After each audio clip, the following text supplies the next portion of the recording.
How to keep it straight. Faith Fontaine is learning how to use this tool. It's called an incremental borer, and it's used to take a core sample from a tree. That sample will tell Faith the tree's age and health. I really like the study of trees.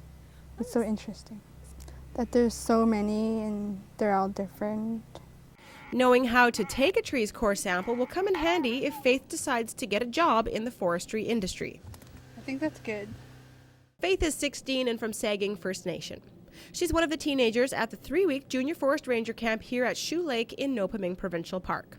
The camp gives teenagers skills and certifications in the areas of natural resources.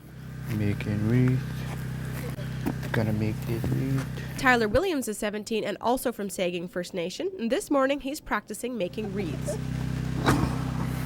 Making wreaths is a great way to earn extra money by using pine boughs, a sustainable forest product. You can actually trim it up, get little acorns and put them in there, buy some bells.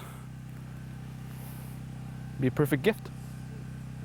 Bob Ostman helps organize the Junior Forest Ranger Camp. He's the education coordinator for the Manitoba Model Forest. That group has been running the camp since the 1960s.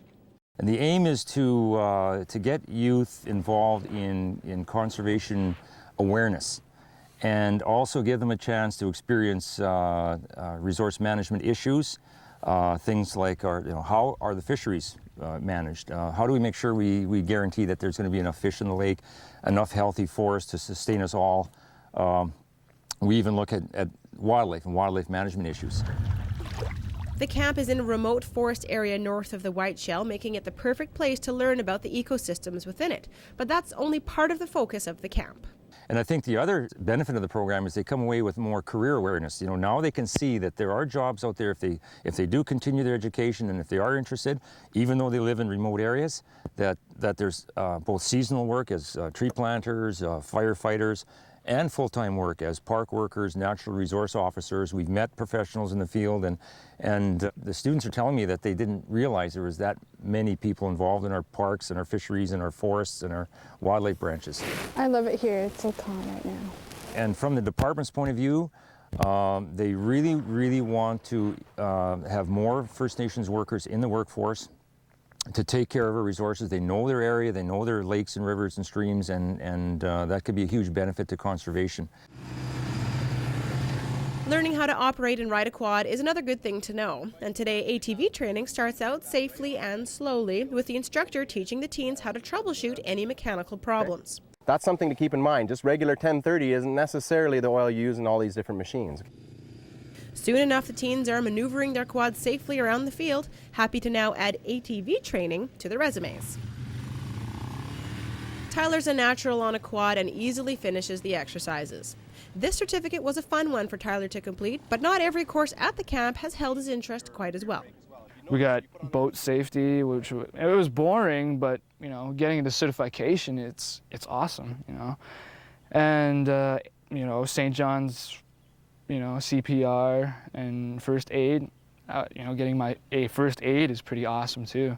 Boating, quadding, first aid, wreath making, all good to know according to Tyler. But thanks to the Junior Forest Ranger Camp, he discovered his true calling during his first week of camp.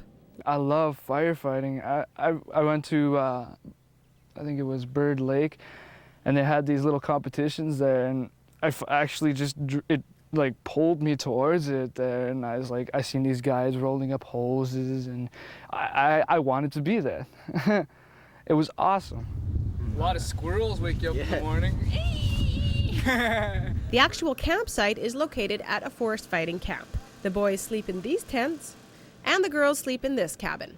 There's a cook and male and female supervisors who look out for the teens 24 hours a day for the entire 3 weeks. Just making sure they're wearing their life jackets in the canoes and making sure that they're wearing their steel toe boots when they're chopping wood, stuff like that. Chantel Papko has almost finished her education degree, making the job a perfect fit for her. It's been really rewarding. I love these kids already. And it was a perfect fit for me because I love the outdoors and, working with young people, so perfect. Chantel is passionate about encouraging the teens to appreciate and respect nature. It's a great way for kids to step away from the TV, step away from the Xbox and get back to nature, get back to what's real. And I think when they spend this kind of intensive amount of time out here, You know, they just kind of realize what's in their own backyard, and they realize how important it is, and they want to be a part of it. So it gives them that intrinsic kind of, you know, desire to protect it. This group of youth is just tremendous. They come from all over the east side of Lake Winnipeg, mostly First Nations communities. When we first met, they were a little shy until we got to know them, and of course now their personalities are shining through, and they've just been remarkable. Leaving camp armed with new skills and certifications is a big advantage for the teens. But what might be even more important is the guidance and support that seem to come at just the right time in the teenagers' lives. I'm gonna finish my high school, you know, and this, it kind of pushes me to do my high school too, because, you know, at the beginning of high school, I actually kind of slacked off, you know, didn't actually know what I wanted to do. When you come here, you know, it broadens your horizons, you know. You actually will know what you want to do after this. My Junior Rangers!